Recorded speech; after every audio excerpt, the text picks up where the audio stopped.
post the whole time the chat live. We around our folks, but we gon' keep the chat tight, keeping out trolls. That's why you gotta get your green name on, your pre-game on, cause ain't nobody doing it better, reviewing it better, building rapport so you in tune with the players, with some quick prize picks so you can scoop you some cheddar. Get your mug or your shirt with the letters. Game time.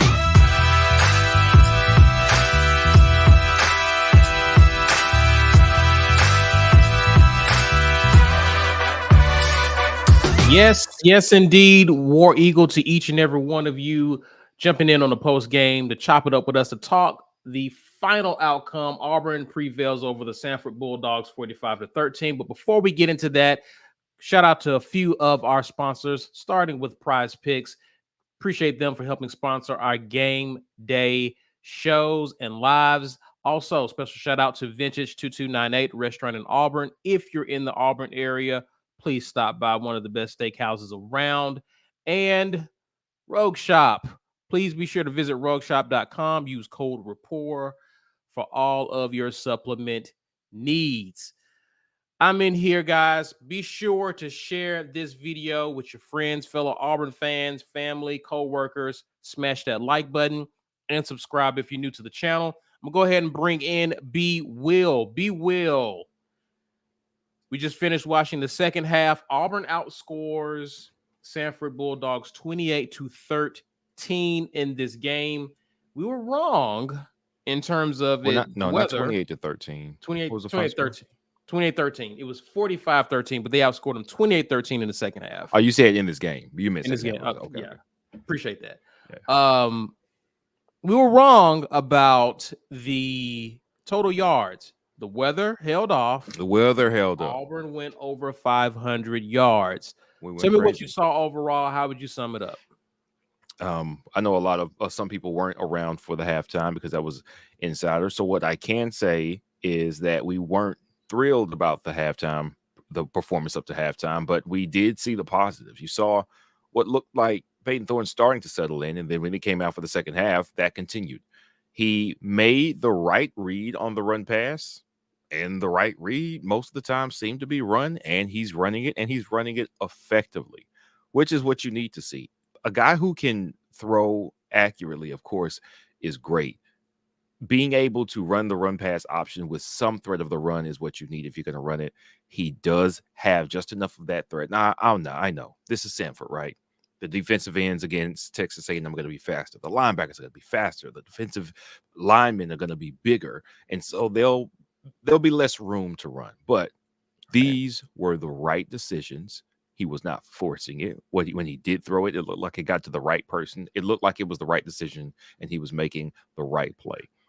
This is what we needed to see going into Texas A&M. I would have loved to seen this type of execution against Cal, make that a more comfortable win, and then we're fine-tuning against Samford and maybe getting the other QBs a couple more snaps. Still disappointed we didn't get Holden Gerner any snaps. Peyton Thorne playing into the fourth quarter of what should have been a glorified scrimmage. Probably not exactly what you wanted to see, but you can't be disappointed with how he performed in the second half. That's what you want to see from your starter. That's what you want to see from Robbie with the drive that he did get. And that's what you want to see from this defense.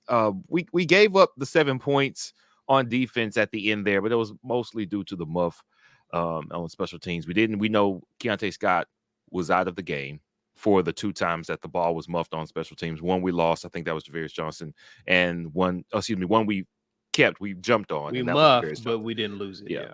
We did lose the one. Jay Fair muffed it later in the game. So we didn't have our regular punter. That probably is what got them to 13 points. I don't think we give up more than another field goal if we don't muff that punt. But I think it was a fantastic second half effort. And right now, with how the rest of the conference is looking, it seems like we have just as much of a shot as anybody else to compete in this conference. So comfortable with the effort tonight, and let's see what we got next week.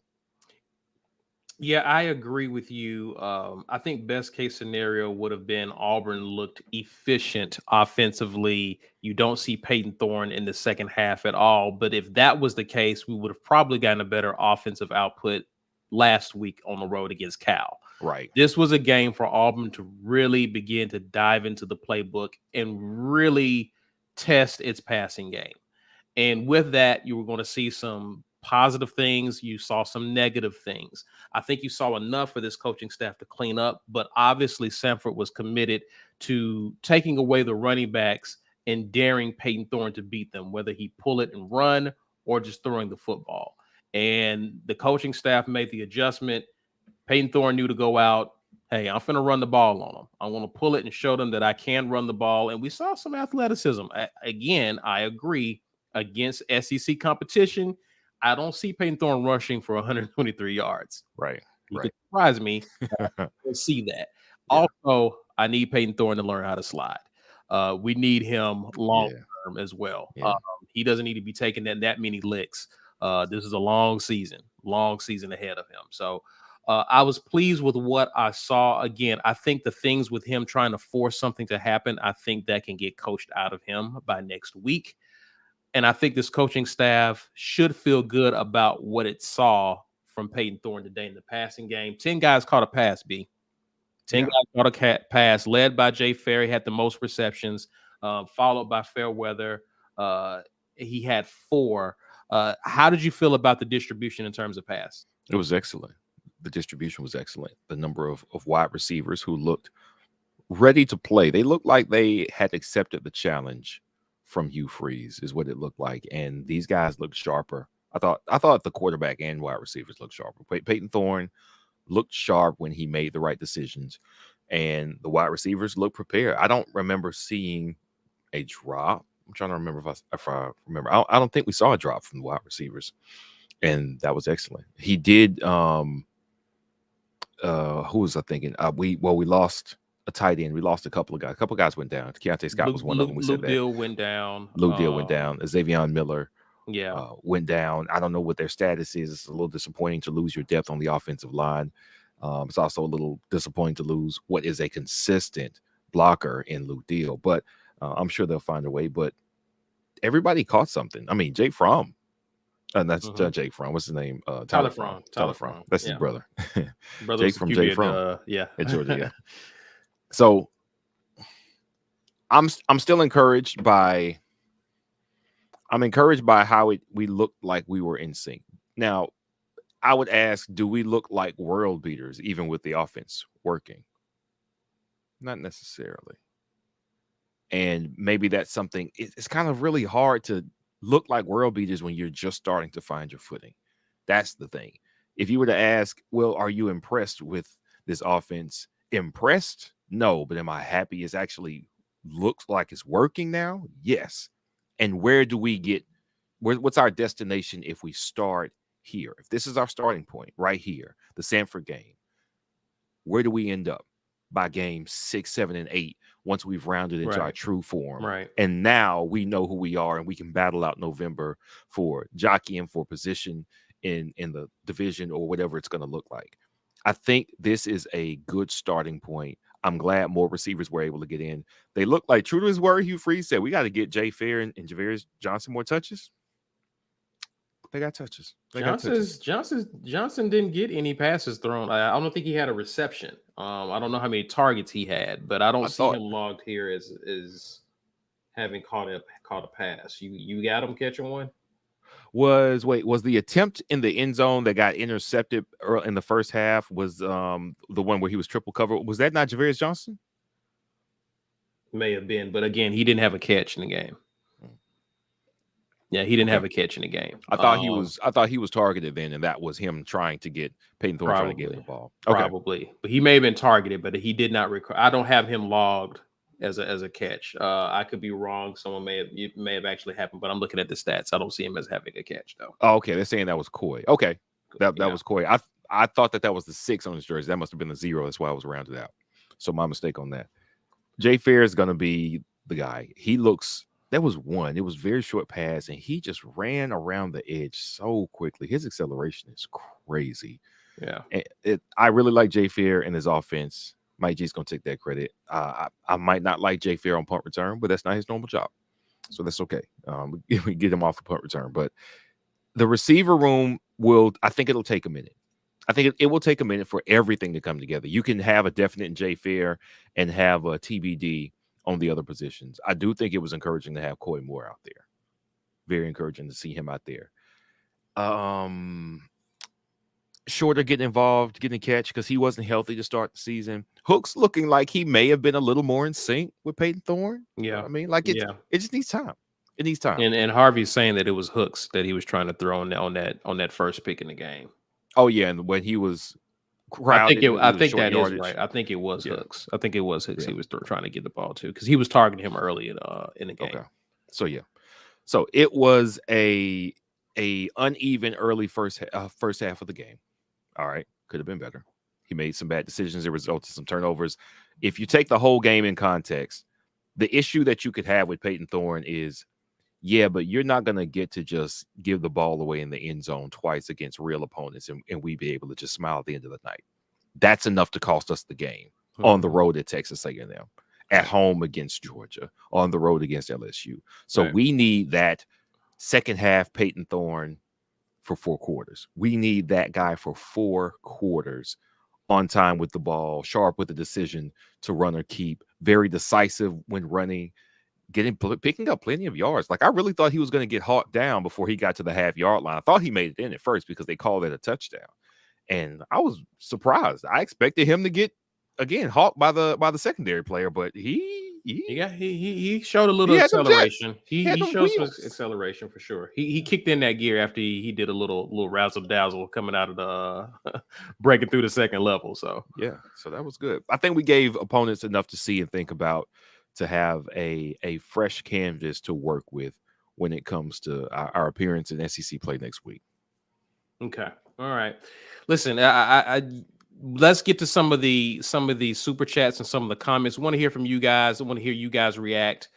Oda Smith, it's $2 super chat, says like nails on a chalk board. Oda was not pleased overall, it seems. Aaron has become a member. Welcome to the War Report family. Glad to have you. Auburn Dad. So outside 2 bad decisions on Peyton and a terrible month punt, we show A&M we can run Thorne and pass with Robbie.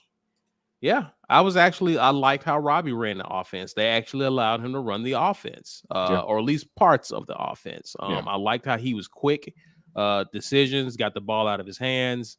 That was a good drive from Robbie. That was good to see a successful drive from a backup QB in this game. Thoughts on that, B? Yeah, it was good to see Robbie actually run the whole. They did what we asked them to do, which was give Peyton Thorne the offense, let him run it. Don't switch guys in and out.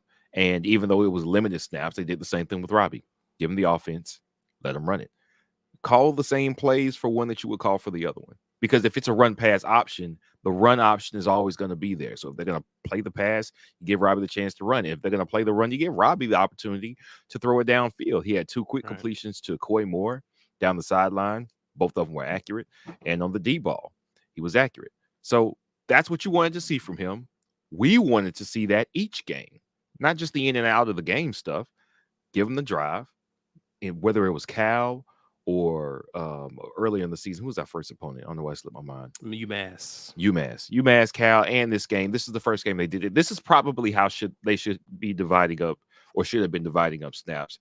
Let these guys get in rhythm. It was good to see them, but I think we saw what we need to see from Peyton Thorne to go into the SEC play riding with him. I think we're good. Okay. And I like the fact that they did bring Robbie in on some short yardage situations, but it wasn't every time that they were in there. So I liked how they utilized Robbie, even though we saw less of him. I think this game was necessary for us to see more of what we can do with Thorne in the red zone running the offense, because this is what we're going to have to do when we're on the road against A&M. This is what we're going to do when we're at home against Georgia. Thorne is going to have to run the offense in the red zone. It can't be Robbie Ashford all the time. Yeah. Sometimes it's going to have to be you, one dude, do everything. We need to be there. Correct. And it was encouraging to see Thorne still run the offense and be able to pull it and run it.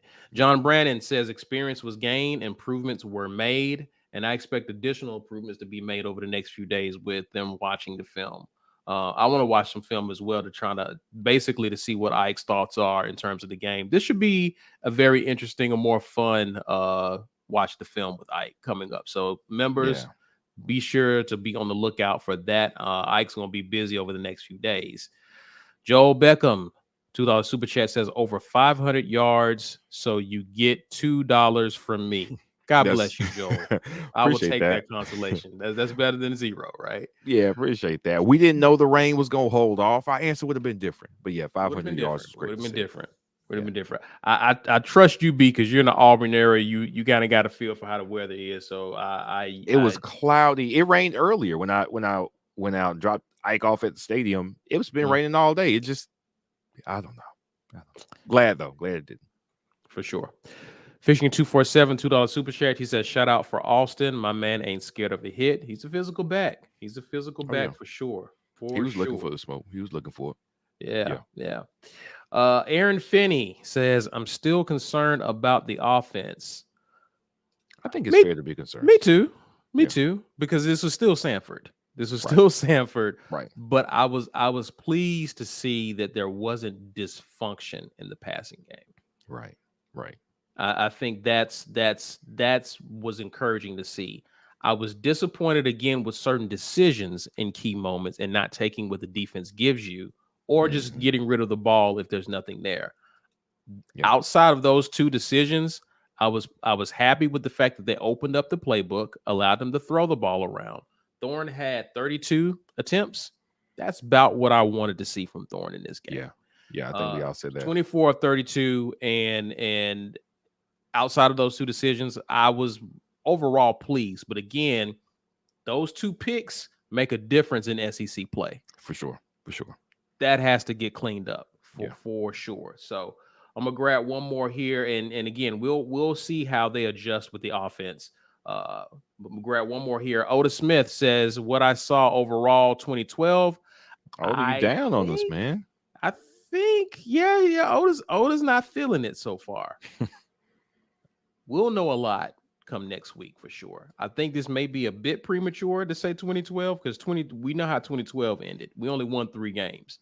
We're already at 3 games now. I see us doing better than 2012. Yeah, I think we're gonna beat Mississippi State. I think we're gonna beat Mississippi State. I think we're gonna beat Vandy. We're gonna beat Ole Miss. With the very least 2008. Okay. Yeah. So, all right. Joining us from the field is Mike G. Mike G, you ready? He's giving us the nod. Mike G, how you doing, sir? Good. Hugh Freeze just left the podium, guys, and he had some candid comments about the offense. Now, he was happy with Peyton Thorne's performance for the most part. He did confirm that the plan was to get Peyton Thorne settled into this game at all costs. I'm paraphrasing him, but obviously the plan was give him a chance to get into a rhythm. He was asked a question last week about if you're trying to get one quarterback going, wouldn't it make sense to stick with that quarterback? He did that tonight, and Peyton Thorne certainly settled in.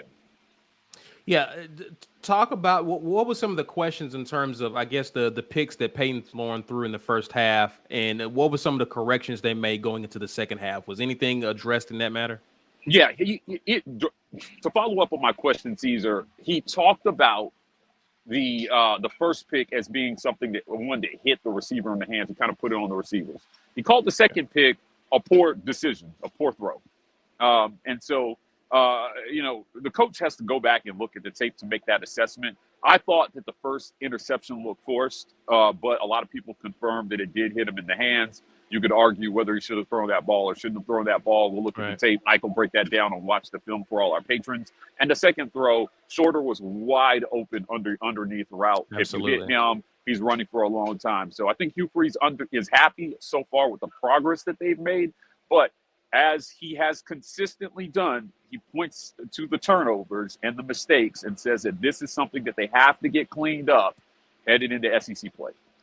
Mike, you was watching the game. Obviously, you were there covering it. It seemed as though Samford was daring Peyton Thorne to beat them with his feet and with his arm. It seems like they were crashing down looking for our running backs. And in the second half, they just turned Peyton Thorne loose and said, hey, they're giving you the run, take it. And it looks like he took it. What did you see in terms of our rushing attack versus what Samford was trying to do? Look, you take what's there. Now, here's the reality of that. Samford did not respect his ability to be able to run, and he beat them. He's a better athlete than they have to stop him. My thoughts on it are I'm not really excited. He was a leading rusher tonight. That's not real. He's not going to do that in SEC play. Correct. So yeah, it worked tonight, but I still think that this offense has a long way to go. Clearly, Jay Fair established himself as the go-to receiver again. He came up 7 yards short of being Auburn's first 100-yard receiver since week 1 of last season. Javarius Johnson eclipsed that mark last year. So I think they made some progress. If you notice the wide receiver rotations, there were some weird rotations out there. We saw Marner near the end of the game. Malcolm Johnson got a lot of play on the first drive, but I don't think he has a rapport with this quarterback, so he didn't really get the ball from him. Thorne continued to go to his go-to guys, which are Fairweather and Jay Fair right now. So those guys flourished in this offense with this quarterback. I think that you'll see him continue to go to those guys, but he has to get some other people involved in the passing game. He found hooks on a big one, and it's good to see him going because we heard a lot about him in camp. For sure. The defense again has been playing lights out, playing well against this offense, going on the road to Texas A&M. Defense usually travels well. Your thoughts about the defense and how they looked? Look, they were this close to holding Samford under 200 yards total offense for the game. I think that they played a great game. We're into the third game of the season. I think Auburn already has 5 or 6 interceptions on the season. I know they had 2 last week versus Cal. Again, Simpson came up with another one, his 3rd of the season. So he's having a great year so far. Our guy, who was it? Was it Harrison or Dylan? I think, no, it was Blake. Blake predicted that he would have 5 on the season. He's gotten 3 already. And it's going to be interesting to see how they continue to build on what Ron Roberts is trying to do. If you notice on the first drive, they didn't get a ton of pressure on the quarterback. Whether that was by design, if they, we got to go back and look at the film again. If you're not a patron, subscribe so you can get that, watch the film. Ike's going to break that down for everybody. But the DBs were identified as a strength of this team. I think they've lived up to that reputation so far. And Auburn is going to be able to lean on them to get stops and get turnovers when needed. I still think they need to work out some things with that pass rush. The slow start offensively, I just don't know. I don't know if SEC teams are going to give you the leeway to start slow offensively and not exploit your weaknesses on defenses early in games. Right. And Samford actually came into the game respecting Auburn's pass rush. I saw a lot of max protect in this game from Samford. So I think that was one of the reasons that held Auburn's rush at bay. Let's talk about special teams. Anytime you're talking special teams in a game like this is not the best. We had 2 muff punts. The first one by Javarius Johnson, which he was able to secure. The second one was by your guy, Jay Fair. Yep. Yeah. So he did that. Should we be concerned, given Keontae Scott's health going on the road as it pertains to returning punts? Here's what I would say. If you were going to rest the guy, now's the time that you rest him. So you rest Keontae. I saw him go through Tiger Walk. He looked fine. I think they held him out as a precaution today. We'll get more on that Monday when we go to the presser and we ask about his health. So he didn't start. They put Javarius out there, and then they rotated in Jay Fair. We saw even Jalen Simpson at the end returning punts there in the fourth quarter. Ultimately, you guys know, like I know, when it comes to Jay Fair, any mistake he makes is not real. He can't make mistakes. He's perfect. He is the perfect player. But no, that was disappointing. Freese talked about this in the postgame presser. He said, we haven't gotten those guys a lot of reps at that position, but we have to develop depth there as well because injuries will happen, and you need your backup punt returners to be able to come in, know when to field, secure the ball, and not put you in bad situations. If this were a tight game in the SEC, what Jay Fair did would be inexcusable. So they're going to have to figure that out and figure out who their guys back there are. I think he just got a little overzealous and wanted to make a play in that situation. He's sure-handed, and he muffed it. So it's a little bit different when you haven't done it. But he's going to have to do better. There's no excuses once you get into SEC play. Agreed. Before you get out of here, Mike, how are you feeling? We know Auburn has a ways to go, but how are you feeling about the performance today going into SEC play? Did you see what you needed to see from Auburn's offense today? No, the rushing offense was nowhere near where it needs to be. Peyton Thorne is not going to be your leading rusher. If he is, something's probably going wrong. They've got to find a way to get this running game going. If I had to pick a winner for next week right now, I'm betting the farm on Texas A&M. This offense, against this team, I'm not sure that we learned much, but I also don't know what kind of game plan they're going to employ versus Texas A&M. So maybe it works. I don't know that Hugh Freeze was holding anything back, but I do know that they clearly plan to get Thorne established because he's going to be your starter going into next week. I think he took steps towards becoming that guy. And, possibly maybe they should have taken those steps last week to try to help him get settled. But they came out, and I think they threw on like the first 9 plays, guys, or something crazy. Like, it was close to almost every play on that first drive that they threw until the interception. So they wanted to get him going with his arm. They understand that they have to establish balance, and they have to get teams to back off that line with the pass so that you can run the ball effectively. Otherwise, teams are just going to load the box and dare Peyton Thorne to beat them. He has to show that he can do that, and I think he showed enough of that tonight for Texas A&M to have to respect that deep ball to Jay, to Fairweather, and to Hooks. All those guys made big catches tonight, so I think that was that positive part of this. Mike G reporting from the sideline. Appreciate you covering the game for us. Any final words before you depart? This was homecoming. It was an electric night here in Jordan-Hare. We got the light show in the fourth quarter, guys. We got the Air Force flyover pregame. It was amazing. He came in 30 seconds too late, but we enjoyed it anyway. And also, the Eagle did a really, really weird flight today. They came really close to the heads of some recruits swooping in. It flew over the student section like twice and then came in super low. I was worried for a second, but Spirit got it together. And we're also wanted to touch the recruits and says, "You're next." That's probably what that was. Yeah, feel the power of the Eagle. But it was a great night. We had a great turnout. Tiger Walk was electric. Auburn, I think fans are excited about the prospects of where this season might go. Given what we've seen around the SEC, we saw Florida take down Tennessee. We saw Alabama struggle with South Florida. I think that there is an opportunity for Auburn, if they can pull it together, to surprise some people in year one of what I feel and what the numbers confirm is the easiest schedule Auburn will have faced in the last decade. So can Hugh Freeze pull the offense together? I think the defense is pulling their weight right now. But if the offense can get going, I think they have a chance to shock some people in a few games this year. Mike G reporting from the sideline. Thanks for your time. Thanks for showing up and giving us kind of the update on Hugh Freeze press conference. We will be uploading that at a later time, so be on the lookout for that, y'all. Absolutely. Thanks, Mike. Appreciate you, man. All right, guys. Get your weight up. Yes, sir. All right. B.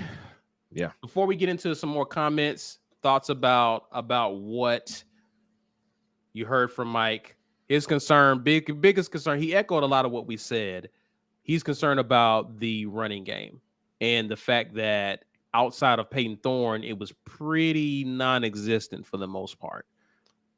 Yeah, not being able to just line up and get what we wanted on the ground was a little concerning.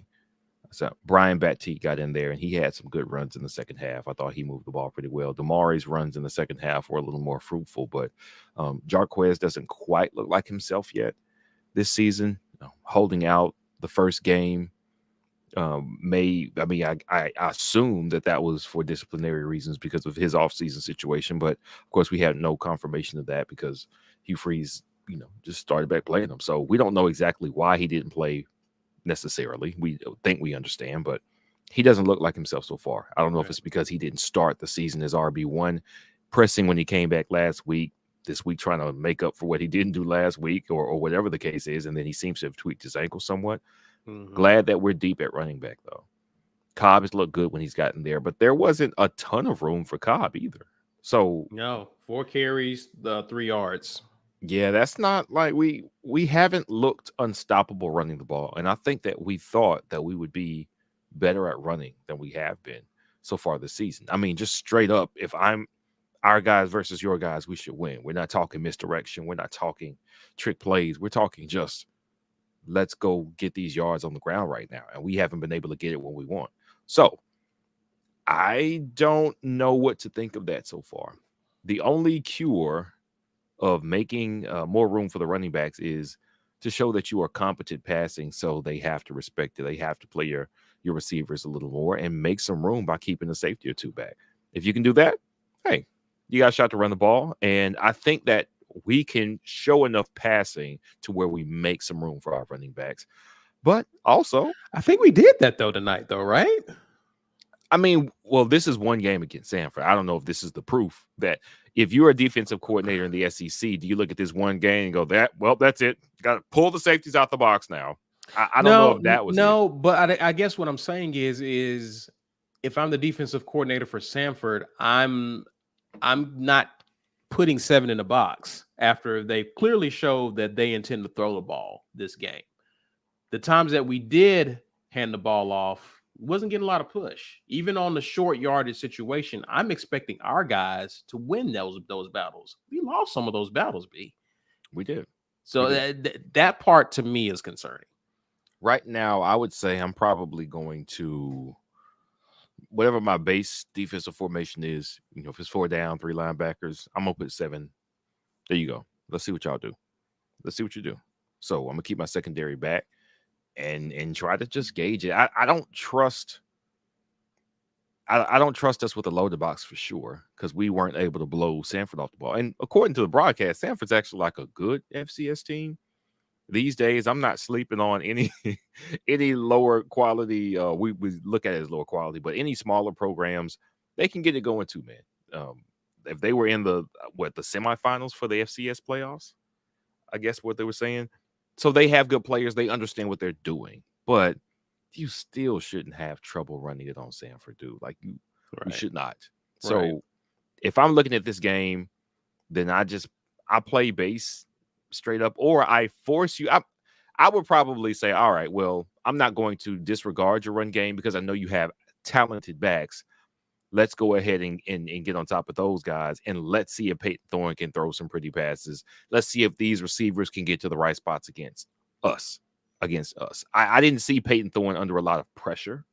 Right. And that's something that continues to be the case. Pass coverage, we're not getting pressure on passes. He has time, which is what makes the decisions so bad, is that right. Absolutely. Yeah, absolutely. The bad decisions are bad because you're not being forced into them. And that's what looks really bad under those circumstances. So because of that, I don't know that you really have to even blitz if you're a defensive coordinator. You say, no, let's just play him straight up, see if he can make these throws, see if he can make the right decision. Maybe we do some stuff to fool him, look like we're going to pressure, drop back in zone. All right, do what you're going to do, because we've seen you rush and make bad decisions, turn the ball over. So that's probably what I would expect from Texas A&M. But again, I have faith in Hugh Freeze and Philip Montgomery to do some things that are going to take advantage of what Texas A&M is not good at. For the first time in several years, we can have faith that we actually have a competent offensive staff. It doesn't mean we have the best offense ever, but I do believe they're working through it, and they're going to find some things that work for these players against the defenses that we're about to face. Let's get to some of the comments here. I'm gonna start with Harvey. Harvey says, I think they was doing some stunts up front that was causing our O-line trouble. Okay. Definitely want to, again, good perspective there. I'm looking forward to watch the film to see what teams are doing to try to stifle our run game. I am very curious about that for sure. I got to look at the film too, Harvey, because I didn't see.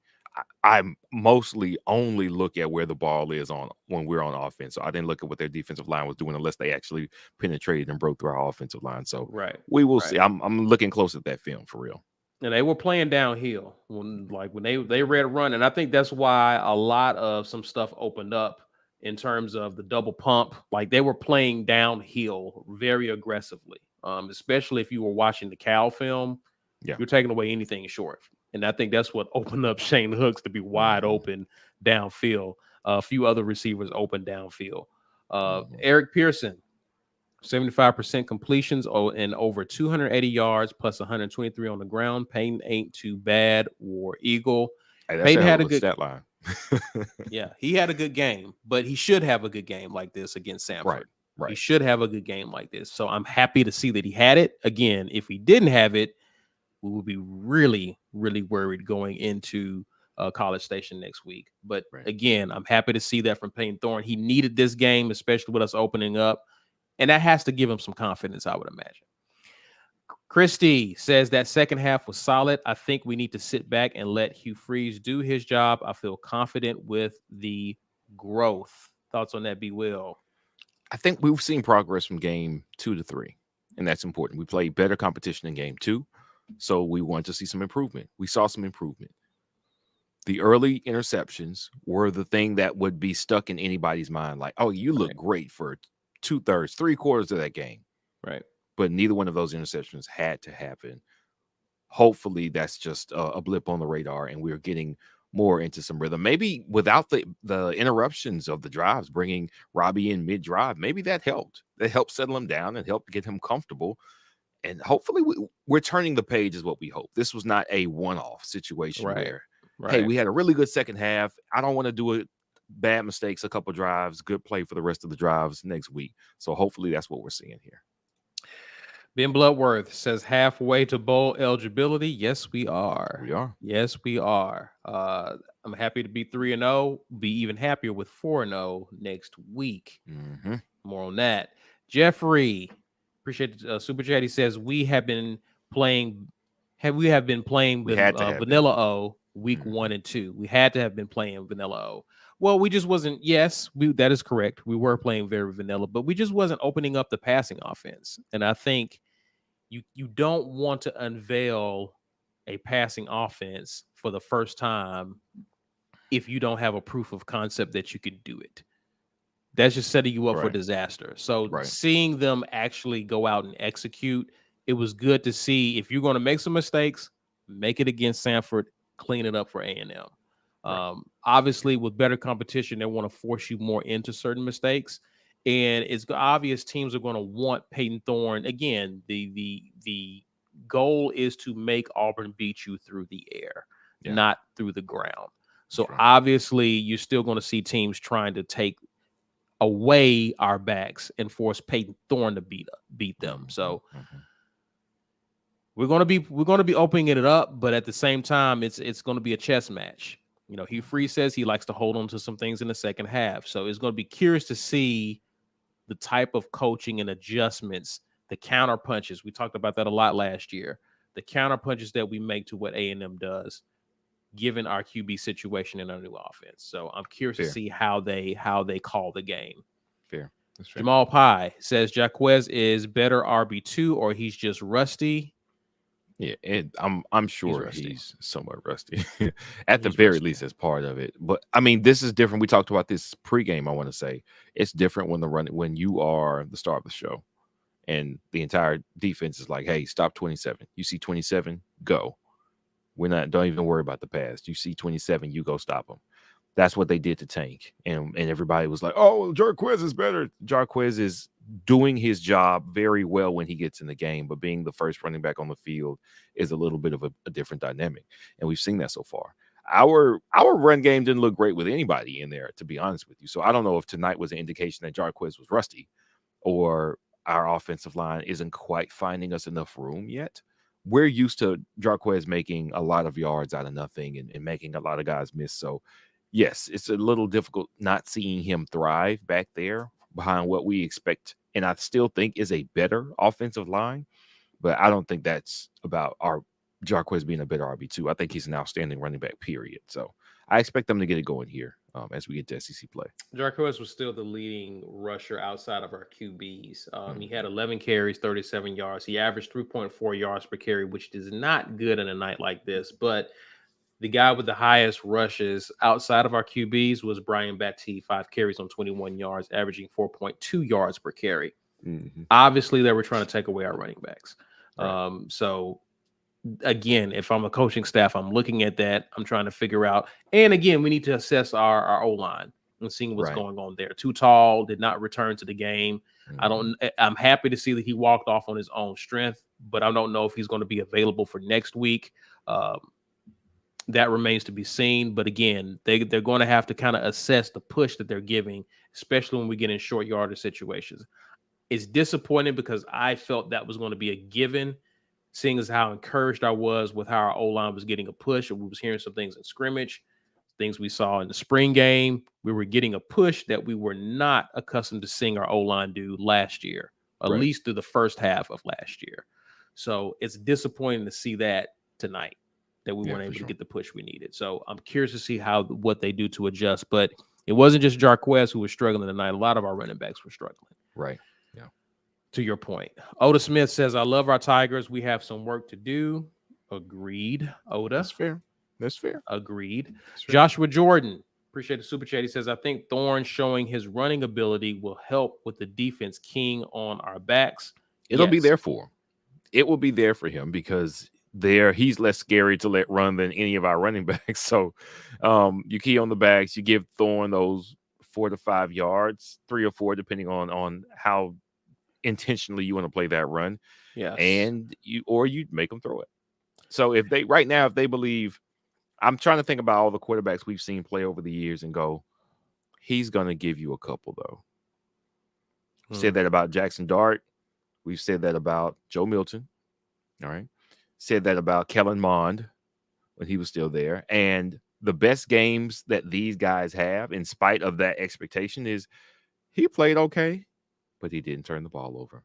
Wow. Proved us wrong. He didn't turn the ball over. I wonder if they're going to go, hey, listen, play your keys. This guy, if he feels rattled, he's going to give you the ball. That's what we need not to happen. We need him to, if that 4-yard carry is the alternative to a forced throw to somebody, take those 4 yards, man. Take those 4 yards and slide, protect yourself, and we should be good. Man, I had a rough week, man. Vandy lost to UNLV. As I said. Yeah, you had a good week. You called Florida too, didn't you? Yeah, I was the only one. Y'all didn't believe. Did not believe. It's rough, man. It's rough. Also, too, I'm looking at Arkansas. I saw where Ben Bloodworth said that Sam Pittman is overpaid.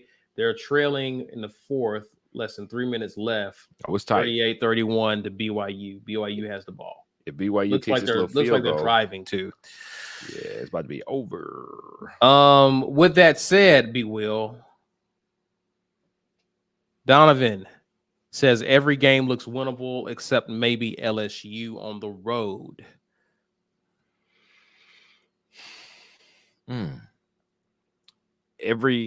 I think every game's winnable, period.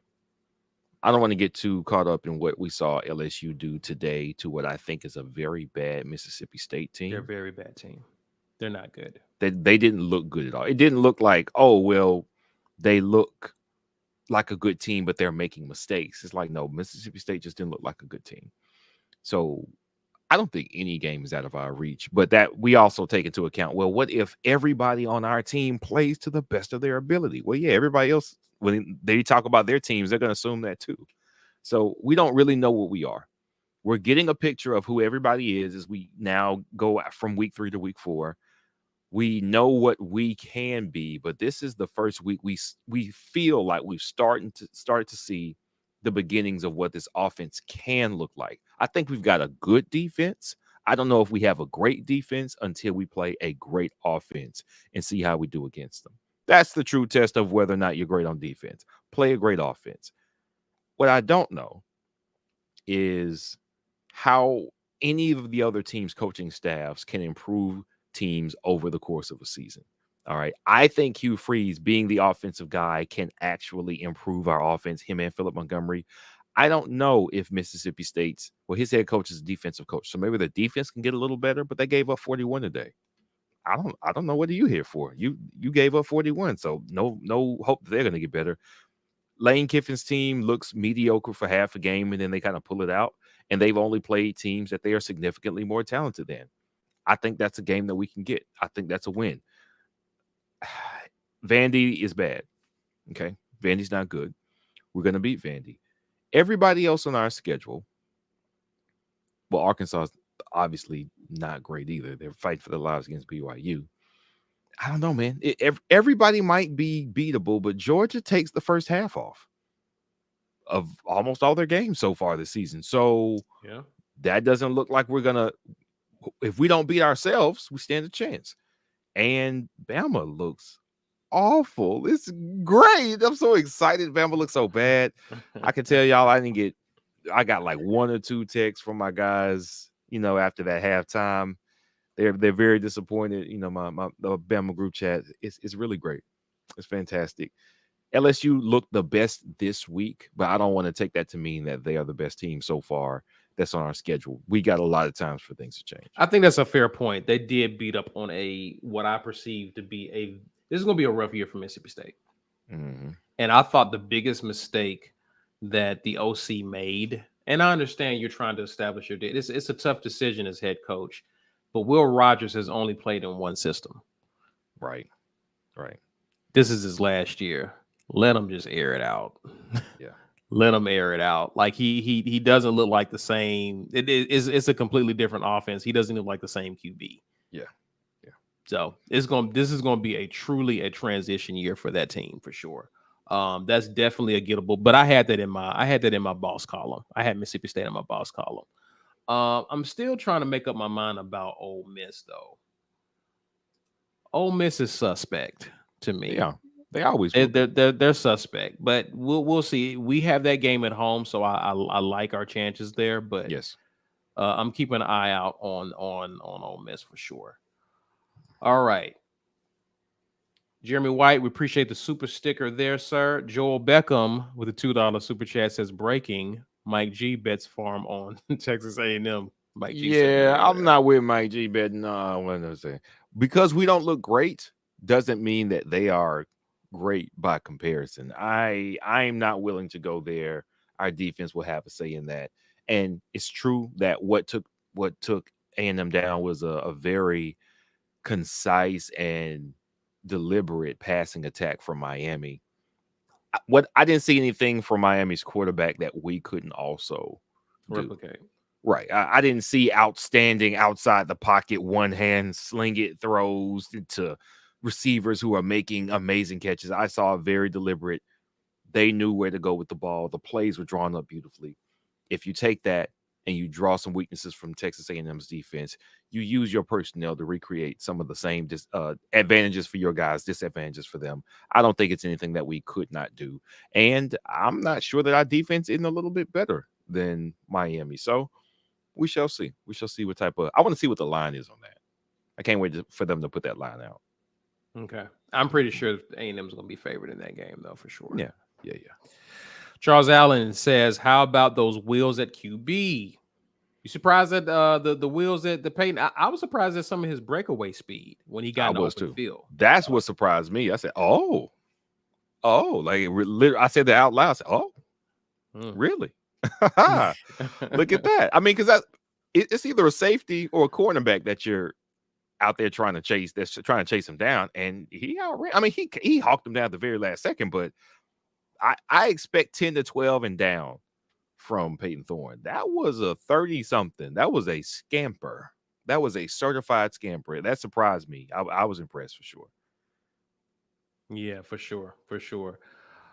Appreciate that, Charles, by the way. Rick is here, says Throne's reputation as a pocket passer was because his throwing stats drop a lot when he is on the run. That didn't mean he couldn't run. Right. Yeah. I mean, so he's got it. Apparently he was injured last year.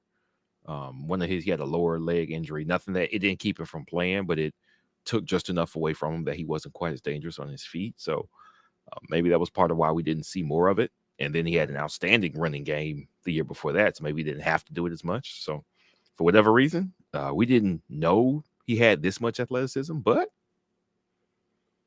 he's got it. I'm pleased that he does. Yeah, for sure. This week, though, B, I want Peyton Thorne to practice sliding.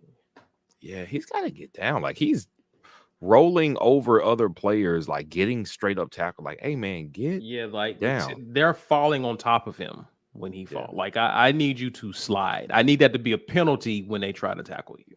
Yeah.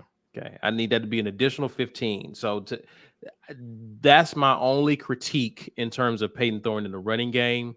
I need you to get down and I need you to slide. You got 9 games left, my friend. Yeah. 9 grueling games. It's a long season. Those hits are going to add up. So I need you to start sliding ASAP. AU in the USMC says, how do you think Thorne compares to Stidham? I think Stidham's better. He has a better arm. I can't say when Thorne makes the right decision, he's pretty accurate. So I don't know if he's necessarily less accurate than Stidham, but I think Stidham just has the better arm.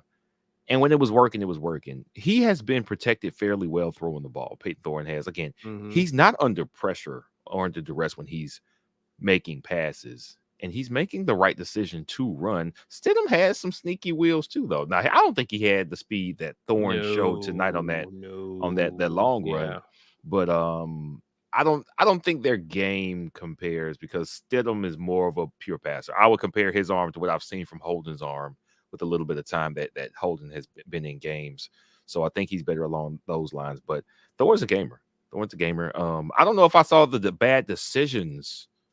But like, hey, why did you do that from Stidham? It was usually he's under pressure. That was one thing. We couldn't really save Stidham from pressure part of the time in 2017 and a lot in 2018.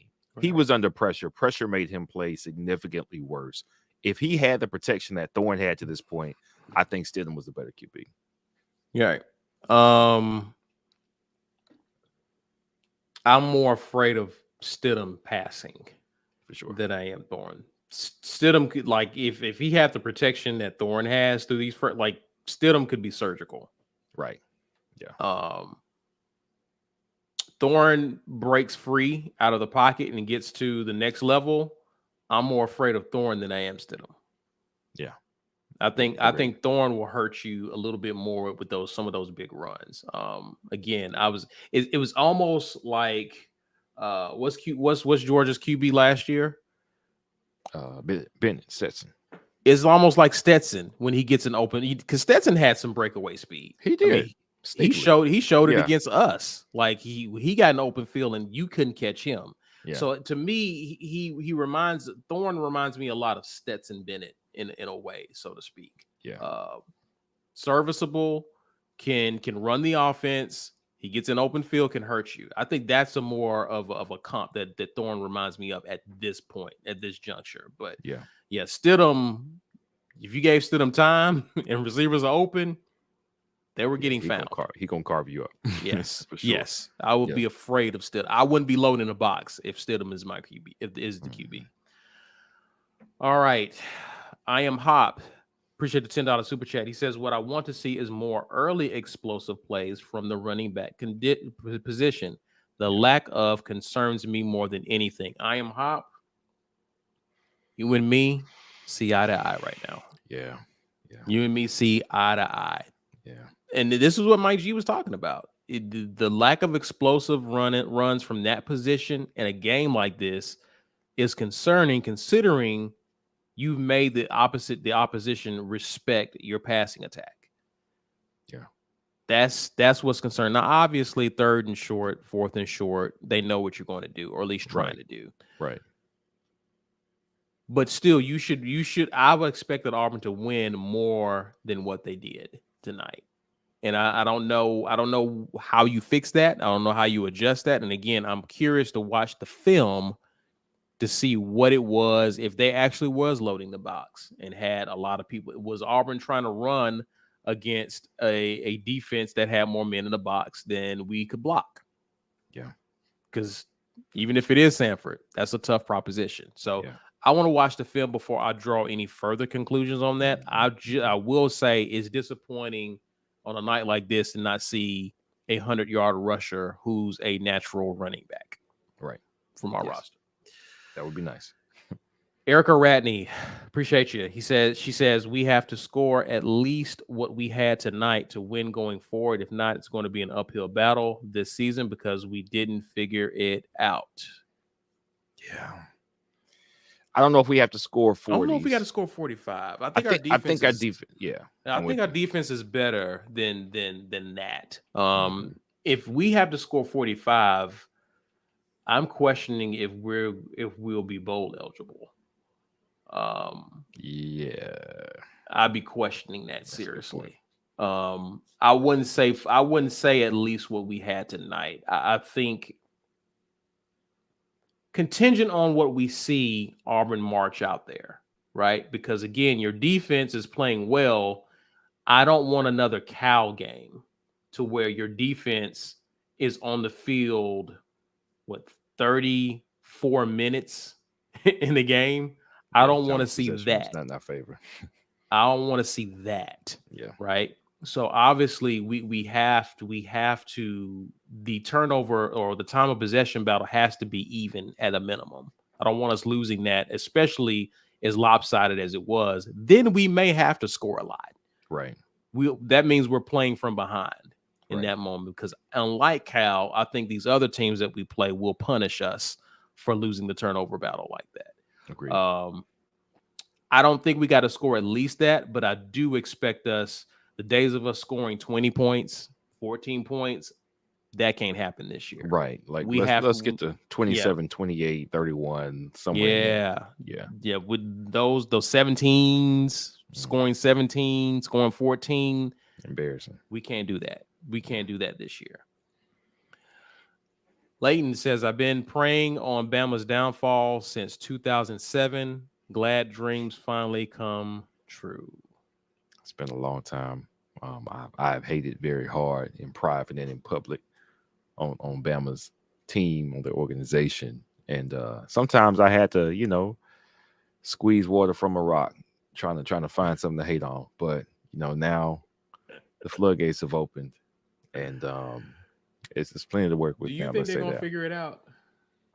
They'll figure something out eventually, but they're in a position that we have been in previously where we don't think any one person is good enough to just take the reins. So you got to kind of let whoever it is learn on the job, or while you're learning on the job, you're getting beat down.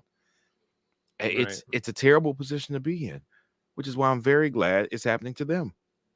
So I don't know if they get it right. I'm gonna enjoy even games that they win, as long as they look terrible and their fans are miserable. I'm happy. I'm very happy with it. I am waiting to see Funny Main's video. These are the ones I look forward to right here. These are the videos I look forward to. I think it just went final. Arkansas lost. Oh, man, we are not doing good out of conference play, man. What's up with the SEC? I already did a what did we see on them last week. You did. Someone's going to have to do it again. I mean, some of the top teams is Georgia, Ole Miss, Auburn, Missouri, Kentucky. Those are the only undefeated teams left, I think. Ooh, Kentucky looked bad today too. They did not look good. 35-3 against Akron. And they struggled. They scored 14 in the fourth quarter unanswered. So they had to pull away. So going into the fourth quarter, it was 21-3 over Akron. Akron's not good, by the way. It's rough. It's rough out here, man. Nobody looks good. Tennessee's not as good as y'all thought they were. Ike and I have been on the not Joe Milton bandwagon for a while, so we knew what was up. It's been a Tennessee. I mean, Florida gashed them though. They did. Florida gashed them, and that was surprising. I thought Tennessee's run defense was better than that. They got gashed. ETN ran for 172 yards. Smoke and mirrors. They possessed the ball 37 minutes and some change to 22 minutes and some change over Tennessee. Tennessee got 393 yards. They actually outgained Florida. Only gave up one sack, Tennessee, but they threw one interception. Didn't lose a fumble. So the one pick was probably big. Florida was better on third down. No, excuse me. Tennessee was better on third down. But Tennessee was 0 for 3 on fourth down. It's very interesting. Yeah. I think this is, we've been talking about it.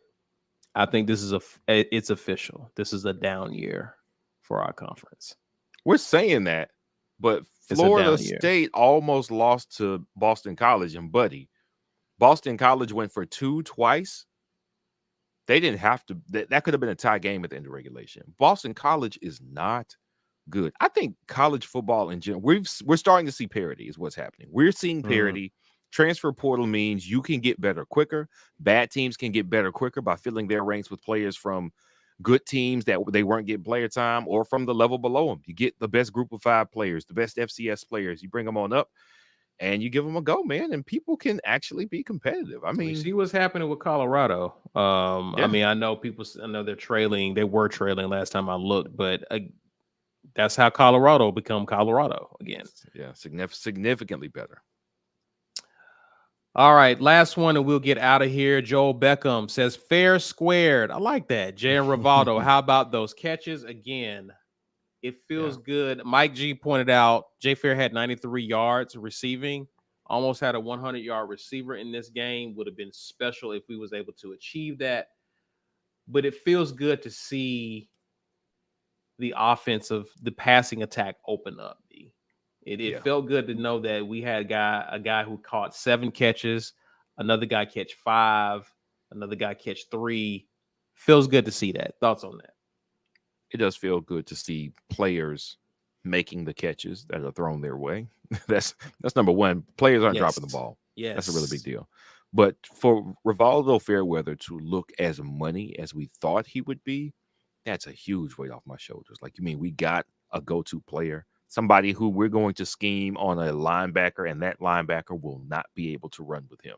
Or if it's a cornerback that ends up getting him, that cornerback will not be able to jump with him. Like, the hands catch, like the strength, like, I'm going to box you out. I'm going to have first dibs on this ball because you're on my back. And when I get my hands on this ball, you're not going to get it out my hands. Amazing. Yeah. I mean, how did he end up at FIU in the first place? I don't know. But that was a steal. Glad we got him. He will be playing on Sundays for sure. Love this catch radius. Amazing talent. I expect to see a lot of him in terms of our passing attack. Expect to see a lot of him next week. So we'll see how that goes. I do too. We'll see how that goes. Well, we're going to get out of here. We will be back tomorrow with the weekend tailgate. Ike and Mike should be joining us there to give us their thoughts. And we will begin to give more in-depth analysis on what we saw tonight. Again, Auburn wins 45-13. Before you get out of here, y'all, share this video, this content, help people to join in, weigh in on their thoughts on this game. Are you concerned still with the offense? Are you concerned moving forward? Let us know. Smash that like button. Subscribe if you're new to the channel. Also, you can find us on Twitter and Instagram at The War Rapport. TikTok, you can find us at TW Rapport. That's it for now, guys. But we will see you tomorrow. Weekend tailgate, same time. And as always, War Eagle. War Eagle.